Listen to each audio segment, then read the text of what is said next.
Le philosophe Friedrich Nietzsche écrivit un jour: puisse chacun avoir la chance de trouver justement la conception de la vie qui lui permet de réaliser son maximum de bonheur. Certains vont rechercher le bonheur dans les relations amicales et familiales sereines, dans le sport, dans l'art, dans le jardinage, dans la gastronomie, dans l'élaboration d'un lieu de vie agréable. D'autres vont tenter de le trouver en recherchant une bonne situation professionnelle, un confort financier, un statut social valorisant. D'autres encore vont orienter leur quête dans les excès: abus d'alcool, usage de drogue, sexe à outrance, écran illimité. Certains de ces choix de vie sont très positifs. D'autres sont en revanche lourds de conséquences. Certains conduisent à un bonheur durable, alors que d'autres apportent un plaisir éphémère. À de multiples reprises, la Bible nous propose un chemin pour accéder au bonheur. Le psaume 1 en est un bel exemple. Voici l'homme heureux. Il n'écoute pas les conseils des gens mauvais, il ne suit pas l'exemple de ceux qui font le mal, il ne s'assoit pas avec les moqueurs.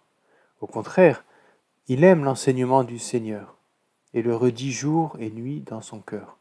Comme un arbre planté au bord de l'eau, il donne ses fruits au bon moment, et ses feuilles restent toujours vertes. Cet homme réussit tout ce qu'il fait. Nous voyons que les enseignements divins ne doivent pas être considérés comme une série de préceptes à respecter sous peine de sanction. Les enseignements de Dieu s'inscrivent fondamentalement dans un acte de liberté individuelle et ont pour objectif de vivre dans le bonheur. Si les 10 commandements, que je préfère appeler les 10 paroles, sont plus souvent perçus comme un carcan par bon nombre de nos contemporains, il s'agit en réalité de principes éthiques permettant de vivre en toute liberté. Car la liberté n'est pas tant le fait de pouvoir faire n'importe quoi quand bon nous semble. Certains choix vont à terme nous retirer notre liberté. La liberté est avant tout un art de vivre. L'art de savoir faire les choix qui vont nous permettre de rester libres.